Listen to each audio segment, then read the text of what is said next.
First of all, I'm Dr. Anthony Lewick. I'm a graduate of SJMA, Military Academy.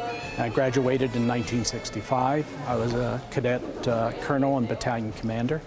And a year later, I was drafted and wound up at Officer Candidate School, was commissioned as second lieutenant, and eventually sent to Vietnam in 1968 through 69. In Vietnam, July 1968, I was an advisor with MACV, that's a Military Assistance Command, stationed with an ARVN combat battalion near the Cambodian border. All advisors were considered healers by Vietnamese peoples in outlying villages, as we provided medical supplies, treatment, gave vaccinations, and provided assistance to those in need. Poor doctor. Mama son weeping, carrying her tiny son, cries out in her native tongue. Take him, doctor, help him, and presses the boy into my arms. The firefight over, I call medevac.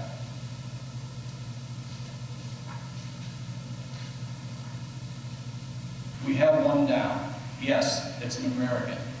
Come quickly, come now. ID smoke. Adrenaline has pumped into me the courage to lie.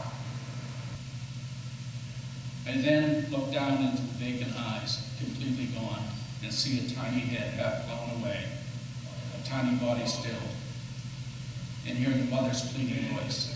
Please save him, doctor, please save him. The chopper blades roar into the green smoke, beating hot wind into the waving grass below.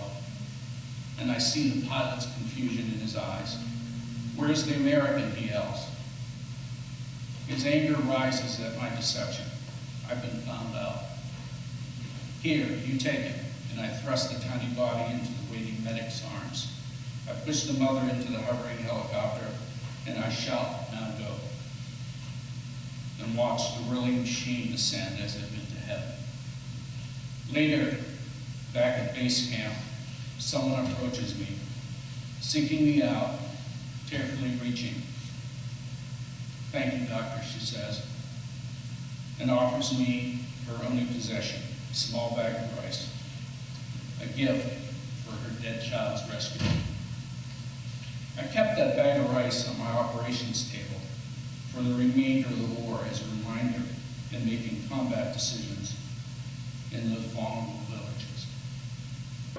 I think Vietnam and the effects of Vietnam on veterans and family has really been lost.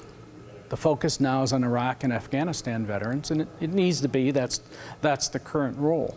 But Vietnam veterans were never treated the same when we returned. Basically, to be honest with you, the media and the public blamed soldiers who came back, called you baby killers and whatever, and never recognized that it was our government that sent us to war, and we simply were soldiers who carried out our duties. When I presented several times over the years to the VA administration in Washington, D.C., the various heads of departments were shocked at my statements, saying that Iraq and Afghanistan veterans were destined to have higher rates of suicide and have more severe PTSD than Vietnam veterans.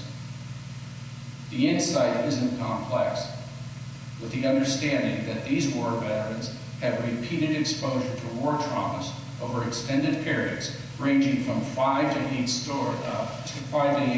tours over multiple years.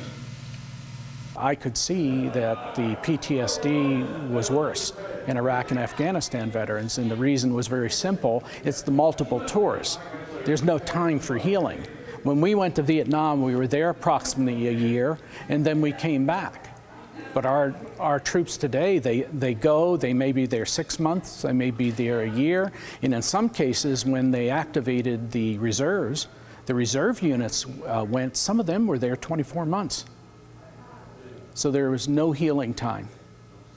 I think we're averaging many with 8 tours now. Is there anything, non-veterans can do to help integrate and help support troops that come back? I think they have to be, the American public need to become aware. Less than 0.5% of the American public have any attachment at all to military personnel who have served in Iraq, Afghanistan, and now Syria. We have a few advisors over there, and it's out of the mind's eye. People do not look at the true cost of the war and the intangible trauma effects that are occurring. I think every citizen needs to get involved and support veterans in whatever way they can. We have a responsibility, like President Lincoln said. We owe our veterans and their families and their children.